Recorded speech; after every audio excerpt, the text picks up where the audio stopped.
Hey guys, tonight we're taking a journey, not to the glorious halls of Valhalla or the brave deeds of human warriors, but into a much darker, more primal corner of their beliefs, the disturbing side of Viking mythology. You might imagine noble gods and epic battles, but trust me, the truth behind their myths is often gruesome, unsettling, and filled with a pervasive sense of inescapable doom. A quick reality check. You kind of, with your modern sensibilities, would probably find their creation story a bit too visceral for bedtime. So, before you get comfortable, take a moment to like the video and subscribe, but only if you genuinely enjoy what I do here. And if you're feeling up to it, drop your location and local time in the comments. I'd love to see where everyone's tuning in from. Now, dim the lights. Maybe turn on a fan for that soft background hum, and let's ease into tonight's journey together. You might think of creation as a gentle, divine act, perhaps a benevolent hand shaping the world from light and love. But in Viking mythology, the cosmos didn't begin with a soft whisper. It was forged in an act of profound, almost unthinkable violence. This was creation's bloody genesis, a gruesome origin story born from the dismembered corpse of a primordial giant. Imagine, if you will, the very beginning, a time before gods or men, when there was only the vast, empty chasm known as Ginnungagap. To the north lay Niflheim, a realm of ice and mist. To the south lay Muspelheim, a realm of fire and searing heat. Where these two primordial forces met, ice melted and fire scorched, giving rise to the first being Ymir, a colossal frost giant. From his armpits sprang other giants, and a monstrous cow named Audhumla nourished him. A common historical fact is that this dualistic beginning, where opposing elements give birth to life, is a recurring theme in many ancient creation myths, but Ymir wasn't destined to live peacefully. From him, the first gods eventually arose Odin, Vili, and Ve, and these gods, seeing Ymir's monstrous and ever-multiplying giant offspring, decided a radical act was needed to bring order and create a world fit for future beings. They chose to slay Ymir. Imagine the sheer scale of this act: three young gods confronting a primordial giant, the very first living being, and taking his life. The violence isn't just implied, it's the foundational act of their cosmos. And here's where it gets truly gruesome. The world, your world, wasn't created ex nihilo from nothing.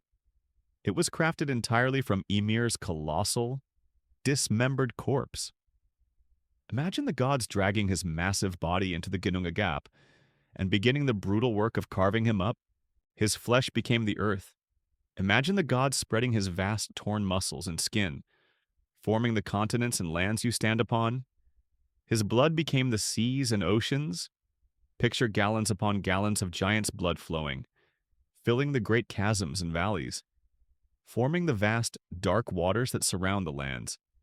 His bones became the mountains. Visualize the gods breaking his massive skeleton, piling the jagged fragments high to form the towering peaks and crags. His hair became the trees and vegetation, sprouting forth from his decaying form. His skull became the heavens, lifted high and held aloft by four dwarves, forming the domed sky above. And finally, his brains were flung into the air to become the clouds, drifting across the sky, a perpetual reminder of his gruesome end. Historians still debate the specific interpretations of Ymir's creation myth across different Norse poetic and prose Eddas, noting subtle variations in detail, but the core act of dismemberment remains consistent. Even the dwarves, those industrious subterranean beings, emerged from this act of creation, springing either from the maggots that infested Ymir's decaying flesh or directly from his blood.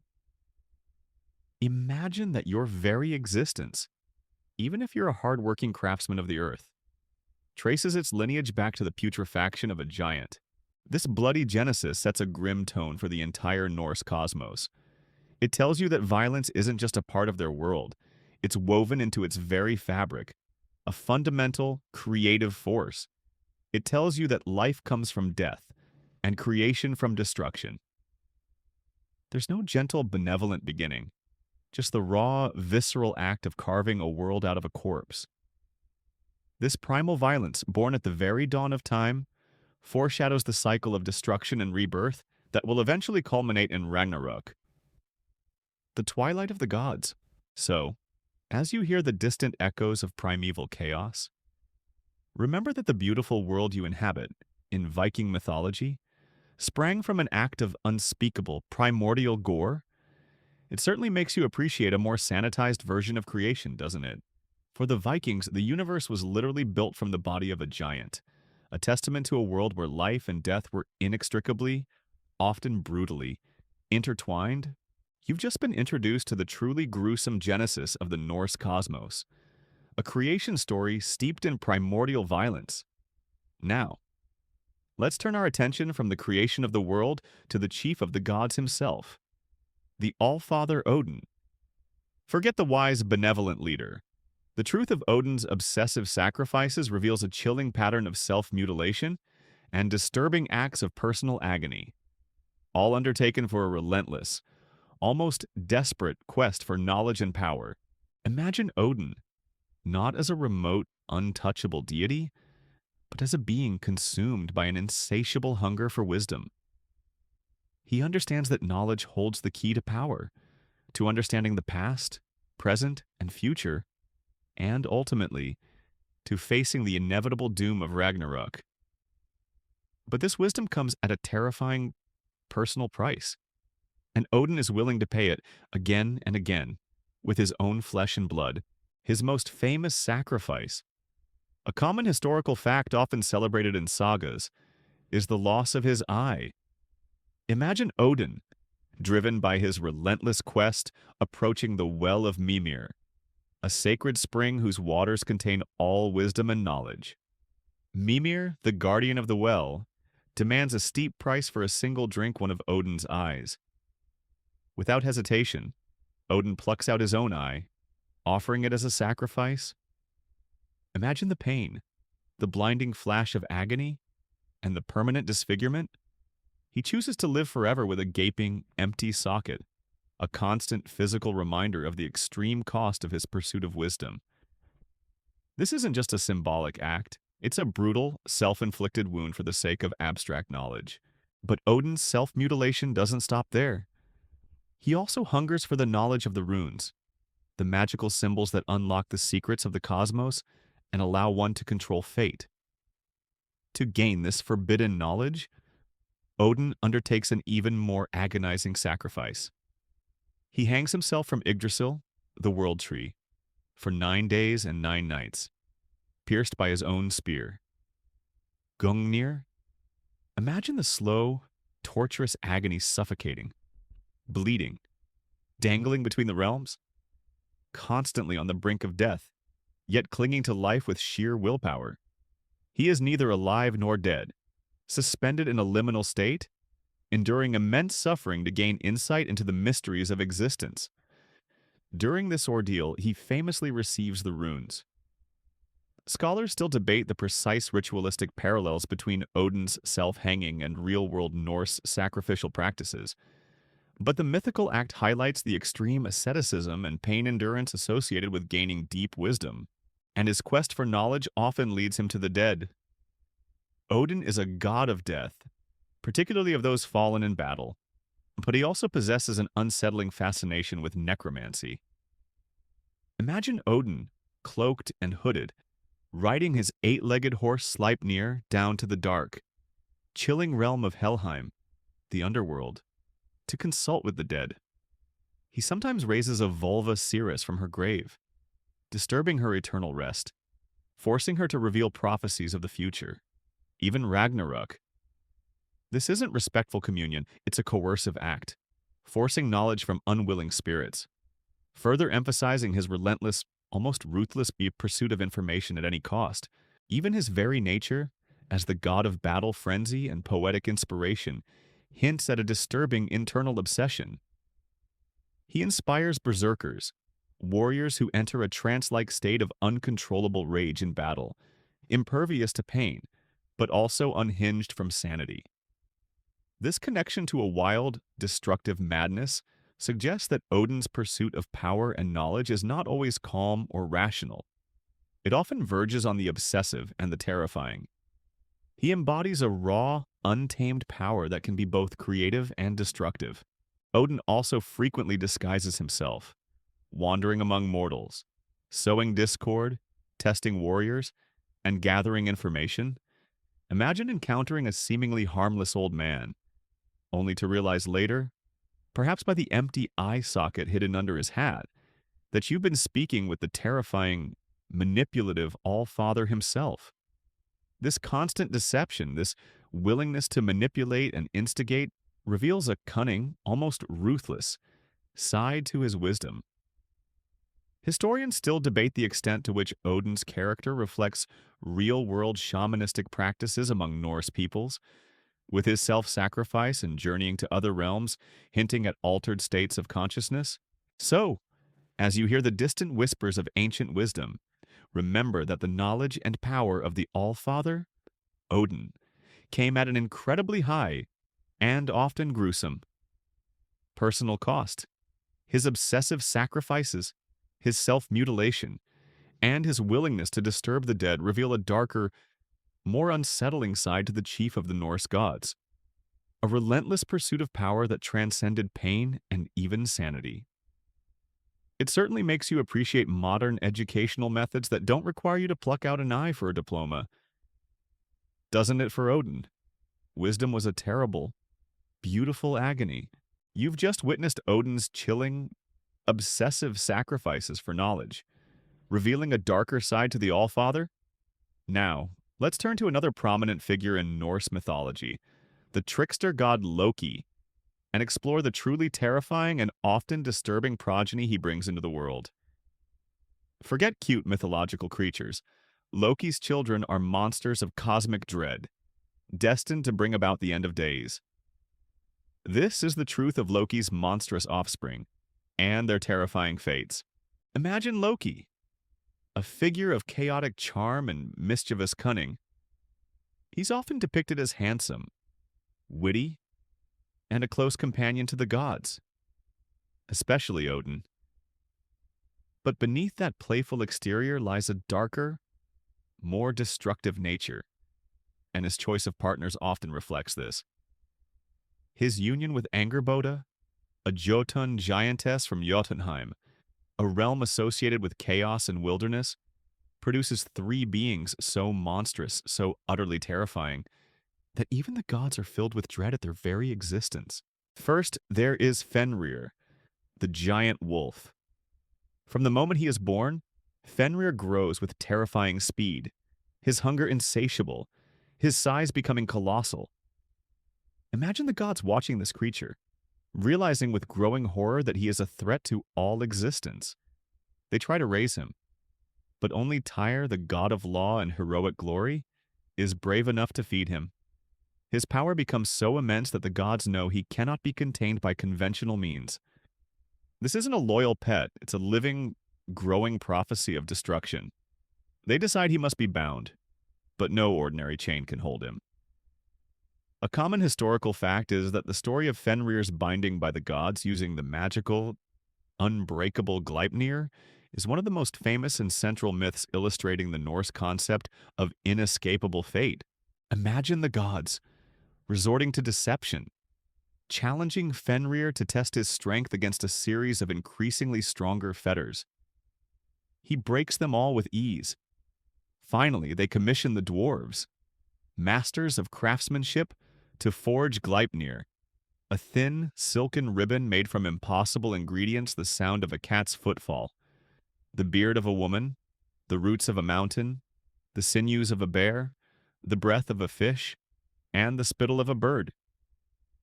Imagine the wolf, suspicious of this seemingly flimsy ribbon. He agrees to be bound only if one of the gods places their hand in his mouth as a pledge of good faith. Tyr, with immense courage, steps forward, as Fenrir is bound and discovers he cannot break free. He bites off Tyr's hand, Imagine Tyr's scream, the gush of blood, and the raw, visceral sacrifice for the greater good. This act seals Fenrir's fate, binding him until Ragnarok, where he is destined to break free and devour Odin himself. This isn't just a story of a wolf. It's a terrifying tale of monstrous power, ultimate deception, and the chilling, inevitable fulfillment of prophecy. Then there is Jormungandr, the Midgard serpent. This is a creature so vast, so enormous, that even as a young serpent, Odin is forced to cast him into the great ocean that encircles the world. Imagine a serpent growing so large that it eventually encircles the entire world, biting its own tail. Every time it stirs, the very earth trembles. You live on a planet held in the icy, scaly grip of a cosmic serpent, its presence a constant, unseen threat to your existence. Your world is literally wrapped in a monster. Jormungandr is destined to rise from the ocean at Ragnarok, spewing poison and fighting Thor in a cataclysmic battle that will claim both their lives. The fear of its uncoiling, the constant cosmic dread that its awakening implies, is a chilling aspect of Norse cosmology. Scholars still debate the precise symbolic meaning of Jormungandr's encircling of the world, noting parallels with other Ouroboros myths. But its role as a harbinger of doom is undeniable. Finally, there is Hel, the ruler of the realm of the dead known as Helheim. Unlike the vibrant, often heroic afterlife of Valhalla, Helheim is a cold, bleak, and joyless realm for those who die of sickness, old age, or non-heroic deaths. Hel herself is depicted as half-beautiful woman, half-decaying corpse, her face perpetually split between life and death. Imagine being ruled by such a terrifying, decaying queen, a constant reminder of the grim fate that awaits the vast majority of humanity. Odin casts her into Helheim to rule over the dishonored dead, but her very existence is a disturbing embodiment of mortality and decay. At Ragnarok, she will lead an army of the dead against the gods, further solidifying her role as a harbinger of doom. Loki's children are not just characters. They are embodiments of the chaos and destruction that lurk at the edges of the cosmos, prophesied to bring about the end of the world. Their existence and their inevitable roles in Ragnarok add a profound layer of fatalism and cosmic dread to Norse mythology. The gods themselves are caught in this web of prophecy, knowing that these monstrous offspring will eventually be their undoing. So, as you hear the distant howl of an imaginary wolf or the slithering of a vast serpent, remember that Loki, the trickster god, spawned not just mischief, but horrifying, world-ending monsters. Their terrifying destinies, inextricably linked to the doom of the gods, reveal a darker, more disturbing side of Norse cosmology, where the ultimate tragedy is woven into the very fabric of existence. It certainly makes you appreciate a less prolific set of mythological villains, now, doesn't it, for the Norse? The family tree of chaos truly bore terrifying fruit. You've just been introduced to Loki's monstrous offspring, terrifying beings destined to bring about cosmic destruction. Now, let's leave the vibrant, often violent, realms of Asgard and Midgard and descend into the chilling, bleak truth of the Norse underworld Helheim, the realm of the dishonored dead. Forget fiery pits or heavenly rewards. For most Vikings, the afterlife was a cold, joyless, and thoroughly unglamorous existence. A stark contrast to the glorious Valhalla. Imagine yourself not as a valiant warrior slain in battle, but as an ordinary Viking who has died of old age, sickness, or a mundane accident. Perhaps you choked on a fishbone, or simply withered away in your bed. Your spirit's destination is not the golden halls of Odin, but the dreary, perpetually dim realm ruled by Loki's terrifying daughter, Hel. Your journey to Helheim begins, not with a triumphant ride, but with a descent. You pass through mist-shrouded landscapes, often cold and desolate. You might cross the River Gull, a freezing, swift-flowing torrent, sometimes by a bridge guarded by the giantess Modgud. Imagine the bone-chilling cold, the pervasive dampness, and the profound sense of hopelessness that settles upon you as you traverse these grim approaches. This isn't a place of warmth or welcome. It's a realm defined by its bleakness. Upon arrival, you are greeted by Hell herself. She is not a benevolent guide. Imagine her appearance half-living woman, half-decaying corpse. Her face split between flesh and putrefaction. One side might be beautiful, the other dark and withered, perhaps showing exposed bone or rotting skin. Her very presence is a grotesque embodiment of death and decay, a chilling ruler for a chilling realm. Her hall, Eljudnir sleet damp, is cold and forbidding. Her table is hunger, her knife is famine, and her bed is sickness. You are immediately confronted with the grim reality of your eternal dwelling. A common historical fact is that Helheim, unlike the Christian hell, was not a place of torment for the wicked, but simply the destination for the majority of the dead who did not die heroically in battle. Your existence in Helheim is one of cold monotony and joyless stagnation. There are no grand feasts, no heroic sagas to be retold, no revelry, and certainly no glorious battles. You are simply there, one among countless other shades of the dishonored dead. Imagine the perpetual gloom, the pervasive cold, and the endless silence, broken only by the whispers of other lost souls. Your existence is devoid of purpose, of passion, of warmth, or of any true comfort. This isn't a place of active suffering in the sense of fiery tortures, but a place of profound, soul-crushing bleakness. The conditions of Helheim mirror its ruler. It is a place of perpetual cold, mist, and darkness. Imagine the biting chill that never leaves you, the dampness that permeates everything, and the unending twilight that obscures all detail. There is no sun, no stars, no warmth to comfort you. You exist in a state of suspended animation, neither truly alive nor truly dead, simply being. And the company. While your family might eventually join you if they also die ignobly, your companions are the vast, silent masses of the unheroic dead. Imagine being surrounded by countless others, all sharing the same bleak, unfulfilling fate. Their faces devoid of emotion, their existence devoid of meaning.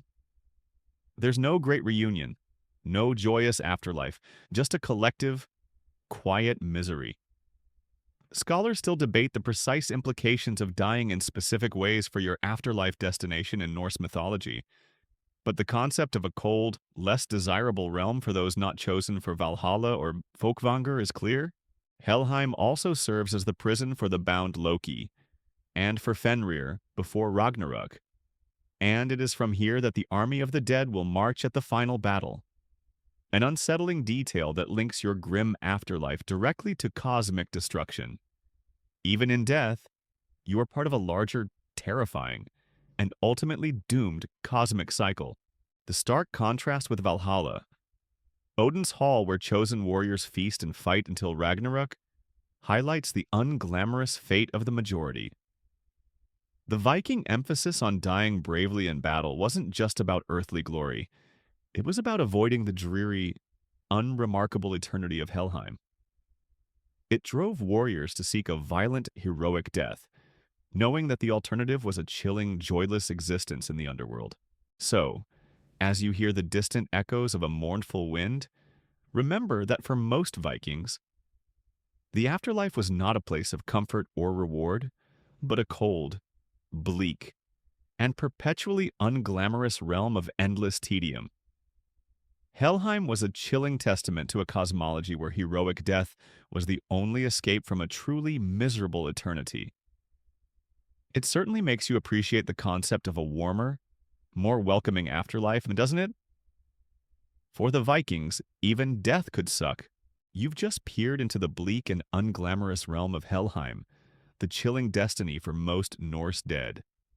Now, let's confront one of the most terrifying figures in Norse mythology, a being whose very existence is a living prophecy of cosmic doom, Fenrir's unstoppable hunger. Forget cuddly wolves. This is a monstrous, growing terror, bound yet destined to break free and devour the world, embodying the Norse belief in an inescapable, violent fate. Imagine Fenrir, the giant wolf, one of Loki's monstrous offspring. From the moment he is born, he is not just large but grows with terrifying speed, his jaws capable of crushing anything, his eyes burning with an insatiable hunger. Imagine the gods, the Aesir, watching this creature with growing dread. They try to raise him in Asgard, but only Tyr, the brave god of law and glory, dares to feed him. You can almost feel the gods' fear as they realize the raw, destructive power encapsulated in this beast. He isn't just a wolf. He is a symbol, a ticking clock counting down to the end of their world. A common historical fact is that the binding of Fenrir is one of the most vividly described and central myths in the Prose Edda, highlighting its importance in Norse cosmology. As Fenrir's power becomes undeniable, the gods realize he cannot be contained by conventional means. They decide he must be bound, but no ordinary chain forged by mortal hands can hold him. They create increasingly strong fetters, each time tricking Fenrir into testing his strength against them.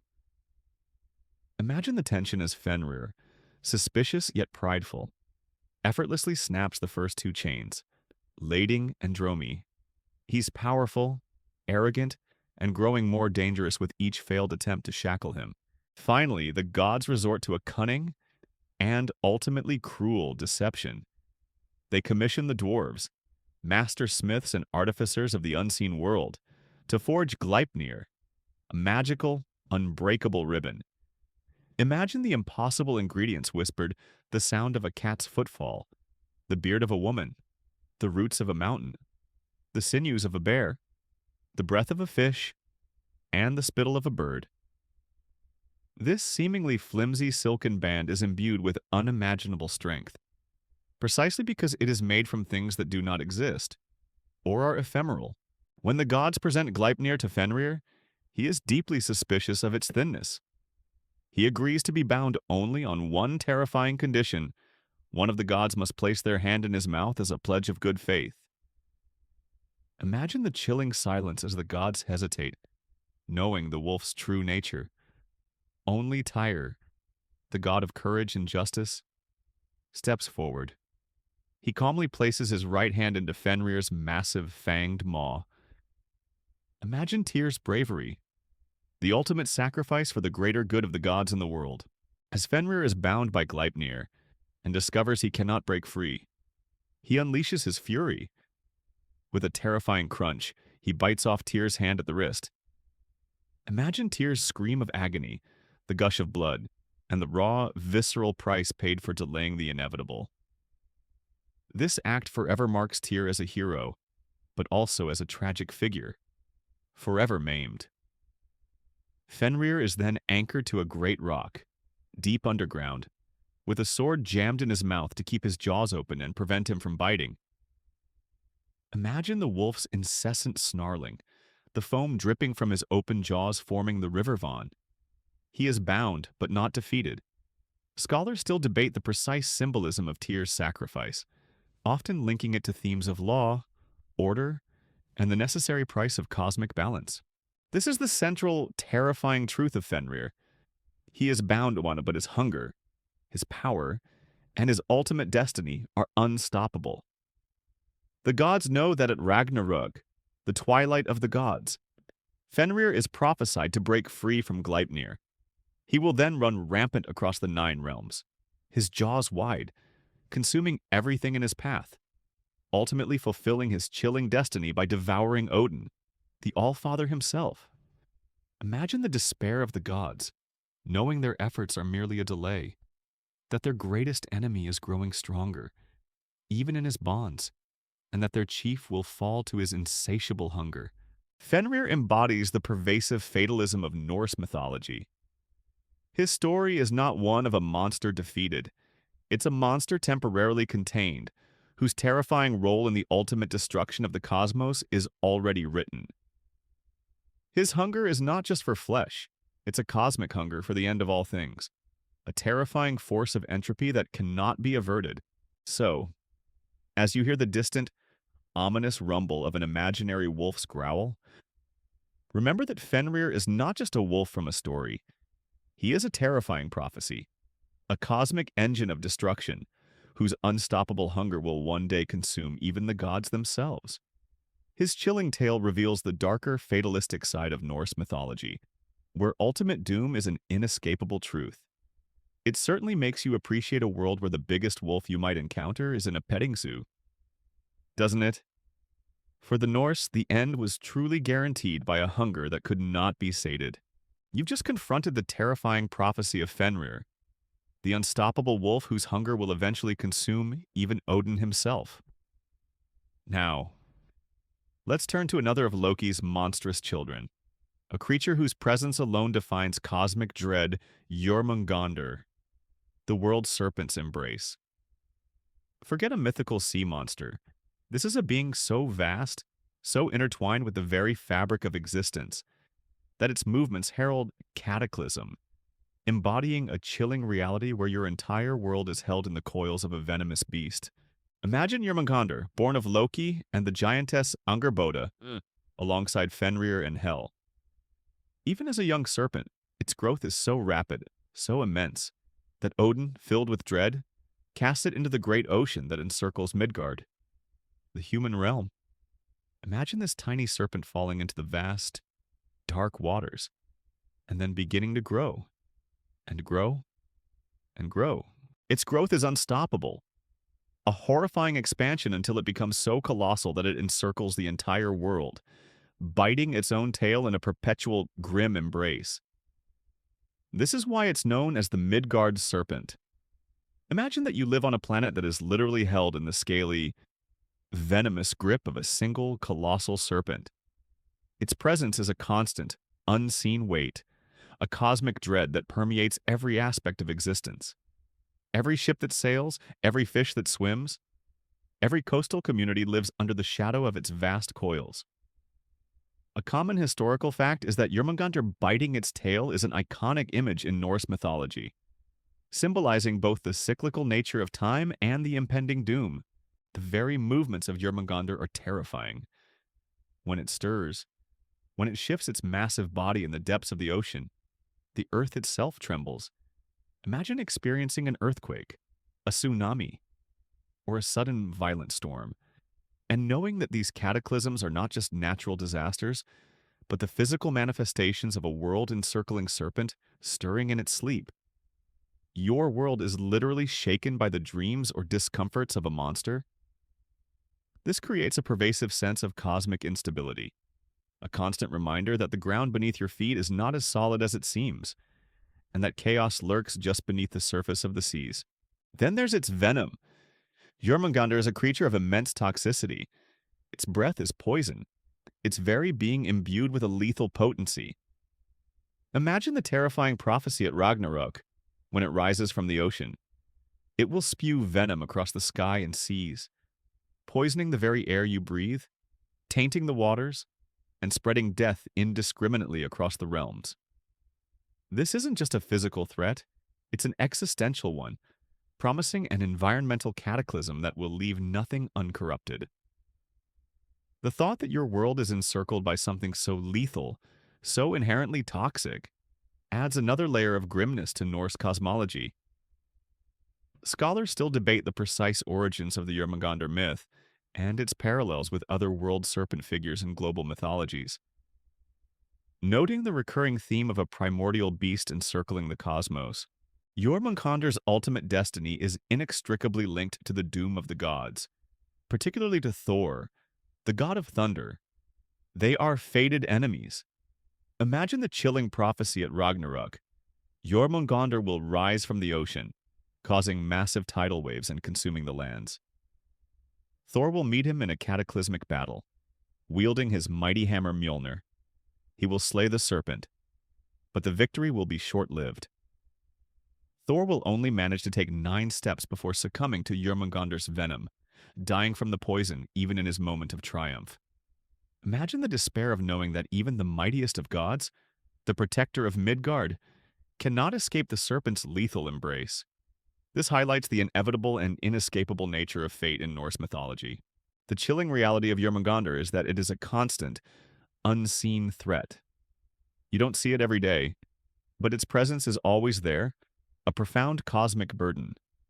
Your entire existence is within its coils, and its awakening signifies the end of all things. It embodies a pervasive sense of helplessness. Even the gods cannot prevent its ultimate role in Ragnarok. So, as you hear the distant lapping of waves or feel a subtle tremor beneath your feet, remember that Jormungandr, the world serpent, is not just a monster of the deep. It is a terrifying, living prophecy, its venomous embrace encircling and defining the very limits of your world, destined to bring about its ultimate, cataclysmic end. It certainly makes you appreciate a world not constantly gripped by the tail of a venomous beast, doesn't it? For the Norse, the world was a prison, and the serpent was its keeper, until the end of days. You've just been introduced to the terrifying, world-encircling threat of Jormungandr, the world serpent, a chilling symbol of inescapable doom. But the Norse myths offer an even grander, more absolute horror. Ragnarok, the end of everything. Forget happy endings or divine triumphs. This is the ultimate, inescapable prophecy of destruction, where gods, giants, monsters, and humanity alike are consumed in a cataclysm of fire, ice, and unadulterated chaos, leaving nothing but void. Imagine the universe in Norse mythology, vast and interconnected by the world tree Yggdrasil, yet always poised on the brink of this inevitable destruction. This isn't just a battle, it's the preordained twilight of the gods, the final desperate struggle against the forces of chaos that will ultimately devour all existence. You are a human, a part of Midgard, and your fate is inextricably linked to this cosmic annihilation. A common historical fact is that the concept of Ragnarok is unique among many mythologies for its definitive and destructive end for even the gods themselves, rather than a perpetual golden age. The signs of Ragnarok begin subtly, then intensify with terrifying speed. First, there's the Fimbulwinter, a devastating endless winter that lasts for 3 years, without any summer in between. Imagine the relentless cold, the gnawing hunger, the pervasive darkness that grips the world, not just for a season, but for years. Society breaks down, driven by scarcity and desperation. Brothers fight brothers, and moral order collapses.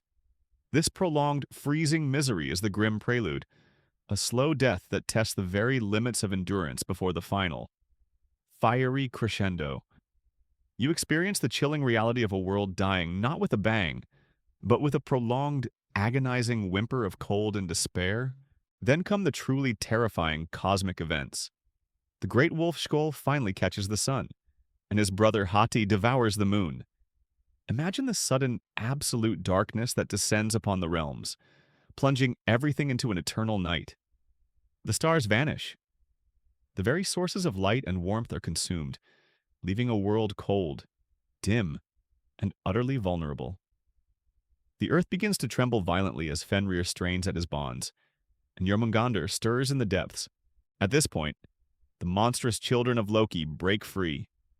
Fenrir, the giant wolf, finally snaps Gleipnir, his jaws gaping, running rampant across the realms, devouring everything in his path, his unstoppable hunger now fully unleashed.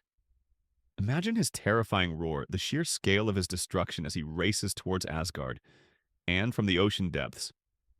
Jormungandr, the world serpent, uncoils, causing colossal tidal waves, flooding the lands and spewing his potent venom across the sky and seas, poisoning the very air.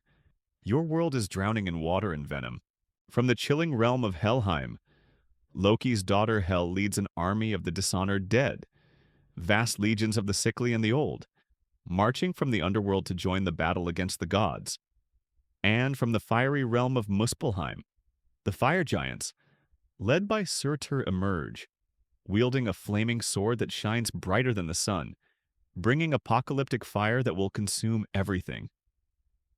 Imagine the sky ablaze, not with light, but with destructive flame. The heat searing, the smoke choking, the gods, knowing their inescapable fate, gather for their final desperate stand on the plain of Vigridr. This isn't a battle for victory, it's a battle for honor, a final act of defiance against the inevitable. Odin faces Fenrir. Thor battles Jörmungandr. Freyr confronts Surtur, and Heimdall clashes with Loki. Each of the principal gods is destined to die, consumed by their fated adversaries. Imagine watching your gods, the very beings who created and sustained your world, fighting bravely yet doomed to fall, one by one. Odin is devoured. Thor succumbs to venom. Freyr is consumed by fire. Scholars still debate the precise sequence and casualties of Ragnarok's battles across different Norse texts, but the core outcome, the death of most gods and the destruction of the world, is universally consistent. The cosmic tree Yggdrasil trembles. The realms crumble, and the very fabric of existence unravels. Fire consumes the world, seas boil, and the land sinks beneath the waves. Everything you know, everything that exists, is annihilated in a final, cataclysmic inferno. There is no escape, no hidden sanctuary. The ultimate disturbing truth of Ragnarok is its absolute finality. However, there is a glimmer of a new beginning. From the ashes and the waters, a new green earth will emerge, and a few gods and 2 human survivors will begin anew. But this new world is born from the complete, terrifying destruction of the old, a brutal cycle of death and rebirth. So, as you hear the distant echoes of cosmic destruction, remember that for the Norse, the end of the world was not a myth to be feared, but an inescapable, preordained truth. Ragnarok was the ultimate, terrifying culmination of their fatalistic worldview, where even gods could not defy destiny, and all life was destined for a fiery, watery end. It certainly makes you appreciate a less apocalyptic view of the future, doesn't it? For the Norse, the end was not just nigh, it was inevitable and utterly devastating. You've just witnessed the ultimate, inescapable horror of Ragnarok, the complete annihilation of the Norse cosmos. Now, let's turn to figures often romanticized in modern media, but whose mythological reality carried a chilling and unsettling edge. Valkyries, not just glorious choosers. Forget beautiful maidens gently guiding heroes to Valhalla. The truth reveals a darker, more discerning role. And their criteria for selecting the fallen were often brutal and unsettling. Imagine yourself on a chaotic, bloody battlefield. The screams of the dying echoing around you. You fought bravely, perhaps even valiantly. As your life ebbs away, you might hope for the legendary Valkyries to appear. These are powerful female figures, servants of Odin, whose very name means choosers of the slain, Valkyria in Old Norse. They are depicted as majestic, armored women, riding through the sky on winged horses, their spears glinting. Their purpose is to escort the most heroic of the fallen warriors to Valhalla, where they will feast and train until Ragnarok. A common historical fact is that the image of Valkyries as beautiful, battle-hardened maidens is deeply ingrained in popular culture. But the reality was often more complex. However, their role was not just one of gentle guidance. The Valkyries were also intimately involved in the brutality of the battlefield itself. They hovered above the fray, observing the carnage, their presence signifying that destiny was at play. They weren't just picking up the already dead. They were sometimes believed to influence the outcome of battles, ensuring certain warriors would fall, or even choosing who would live and die. Imagine the chilling thought that your fate on the battlefield wasn't solely up to your skill or courage, but to the inscrutable divine choice of these formidable beings. They were not merely passive observers, they were active participants in the grim harvesting of souls. Scholars still debate the extent to which Valkyries were seen as actively causing death in battle versus merely selecting the fated dead, but their connection to death and destiny is undeniable, and their criteria for selection.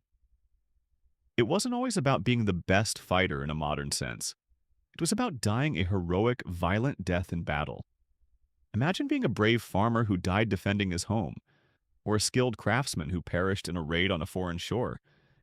If you died of old age, sickness, or a mundane accident, the Valkyries would pass you by. Your destiny was Helheim, the cold, bleak realm we discussed earlier. The Valkyries were only interested in the glorious dead, those who provided fighting strength for Odin's army in preparation for Ragnarok. This created a profound incentive for Viking warriors to seek out violent conflict, knowing that a good death was their only ticket to the glorious afterlife. It's a harsh, uncompromising selection process that valued martial prowess above all else. Consider their appearance. While often portrayed as beautiful, their association with death and battle sometimes gave them a more formidable, even terrifying, aspect. They were linked to ravens, carrion birds that feasted on the dead. Their names often hinted at their grim duties. Christ the Quaking, Mist, Skegjold, Axe Age, Skogul Shaker, or Gerskogul Spear Skogul. These were not names of gentle caregivers. They were names of figures steeped in violence and the macabre. Imagine their horses dripping with dew or blood, their armor clattering as they flew over the battlefield. A stark, terrifying vision for the dying. The Valkyries also sometimes appeared to mortals in the form of swan maidens or other shapeshifters, able to shed their feathered cloaks and live among humans. But these interactions were often fleeting, marked by tragedy or betrayal, reinforcing their otherworldly and often unsettling nature. They were beings of destiny, not of easy companionship. Ultimately, the Valkyries represent a fascinating yet disturbing aspect of Norse cosmology, the direct, divine intervention in human mortality, solely for the purpose of recruiting soldiers for an apocalyptic war. Their selection process was brutal, their presence a harbinger of death, and their ultimate purpose was tied to the destruction of the world. They embody the grim fatalism and the pervasive focus on battle that characterized Viking society. So, as you hear the distant thud of an imaginary hoof or the clang of armor in the sky, remember that the Valkyries were more than just beautiful guides to the afterlife. They were terrifying choosers of the slain, figures steeped in the brutal realities of battle, whose presence underscored the chilling, martial destiny that awaited the bravest of Viking warriors. It certainly makes you appreciate a less selective process for reaching a peaceful afterlife, doesn't it? For the Norse, even heavenly guidance came with a bloody, discerning hand. You've just peered into the unsettling, battle-hardened world of the Valkyries, grim choosers of the slain for Odin's final army. Now, let's turn to the primordial, often monstrous adversaries of the gods, beings who represent chaos and the wild forces of nature giants. Primordial foes and fated doom. Forget whimsical, towering figures. The truth is that the Jotnar, as they were called in Old Norse, were often grotesque, chaotic, and perpetually at odds with the gods. Their very existence a constant threat to cosmic order and a harbinger of the ultimate destruction. Imagine the Jotnar, not just as large humanoids, but as ancient, primordial beings, older than the gods themselves, often embodying elemental forces like ice, fire, and rock. They mostly reside in Jotunheim Giantland, a realm often depicted as desolate, cold, and wild. It's a stark contrast to the ordered beauty of Asgard. Their appearance could be terrifying. Some are monstrous, grotesque in form, while others might be beautiful but with a sinister, otherworldly quality.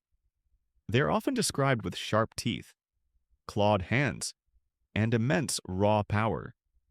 A common historical fact is that the Old Norse word Jotun is often translated as giant, but it can also mean devourer, highlighting their destructive and consuming nature. The relationship between the gods Aesir and Vanir and the Jotnar is one of eternal conflict and uneasy truce. While there are instances of intermarriage, Loki himself is a Jotun, and Thor has a Jotun mother. The fundamental dynamic is one of perpetual antagonism. Imagine the gods constantly having to thwart the giant's schemes, whether it's stealing divine treasures like Thor's hammer, attempting to kidnap goddesses like Freya, or simply bringing chaos to the orderly realms. This isn't just casual squabbling, it's a cosmic struggle for dominance, where the giants represent the wild, untamed forces that threaten to engulf the ordered cosmos. Many of the giants possess terrifying, destructive powers. Think of Thrym, who stole Mjolnir, Thor's hammer, and demanded Freya as his bride, or Hrungnir, a stone giant of immense strength, whom Thor eventually defeats in a brutal duel. Their power is often raw and destructive, embodying the chaotic nature of the primordial world from which they sprang. Their very presence often signals danger and disruption. And then there are the truly monstrous giants, the ones who embody specific, terrifying threats. We've already met Loki's direct offspring, Fenrir, Jörmungandr, and Hel, who are often counted among the Jötnar or are deeply tied to them. But there are others. Imagine Hrym, the frost giant, who will captain the ship Naglfar at Ragnarok, a ship made entirely from the fingernails and toenails of the dead.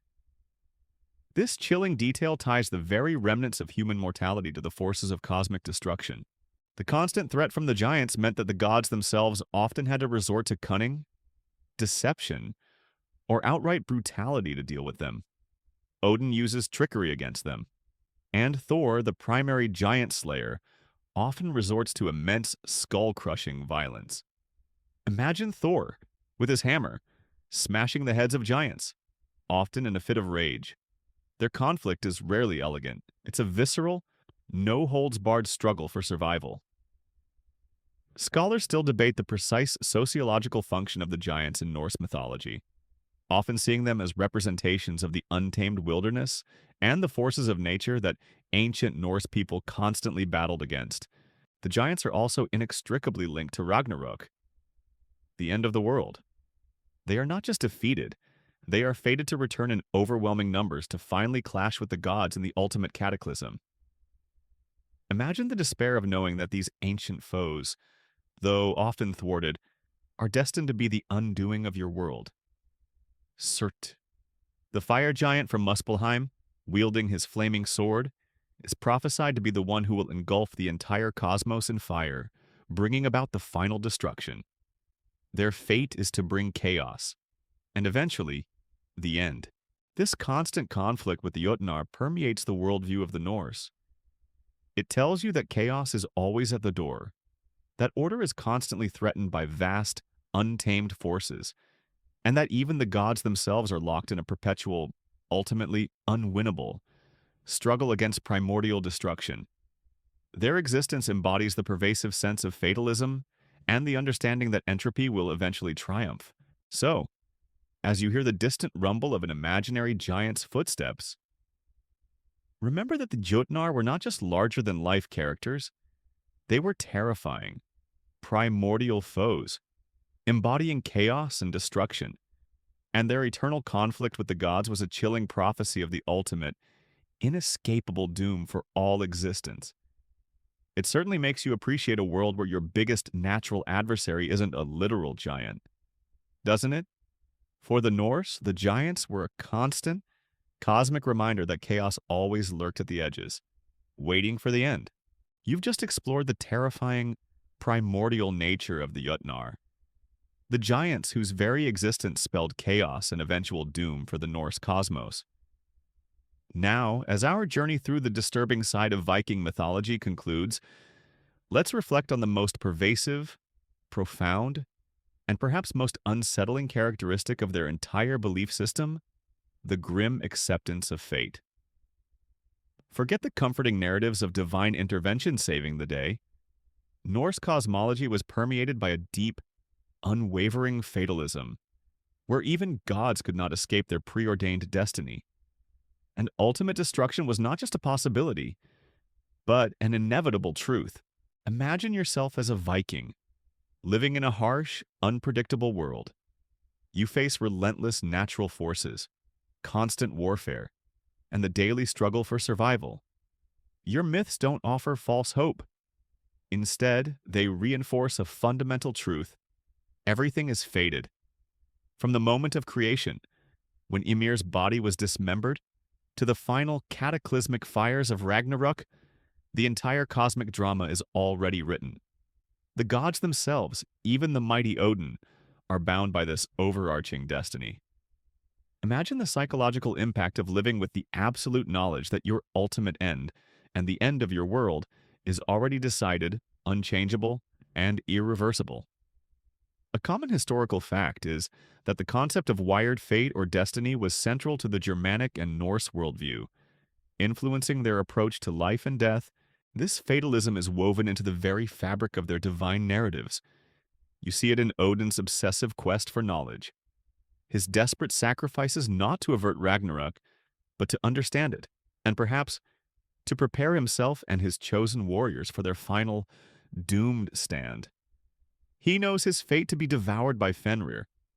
Yet he continues, not in despair, but with a grim resolve. Imagine the strength required to accept such a predetermined end, and still strive for glory and wisdom. You see it in the binding of Loki's monstrous children. The gods do not defeat Fenrir or Jormungandr in a final, glorious triumph. They merely delay the inevitable. They know these beings are fated to break free and destroy them. Imagine the despair of a deity knowing their enemy is not truly vanquished, but merely awaiting its appointed time to bring about their ultimate downfall. Their efforts are heroic, but ultimately they are just delaying the inevitable. Historians still debate the extent to which this fatalism was a uniquely Norse trait versus a common element in many ancient polytheistic religions. But its prominence in the Eddas is undeniable. Even the glorious afterlife of Valhalla is tied to this grim fate. The Einherjar, the chosen warriors who feast and train with Odin, are not there for eternal paradise. They are there to fight alongside the gods in the final, doomed battle of Ragnarok. Imagine training endlessly, feasting gloriously, knowing that your ultimate purpose is to die again, alongside your gods, in a battle you cannot win.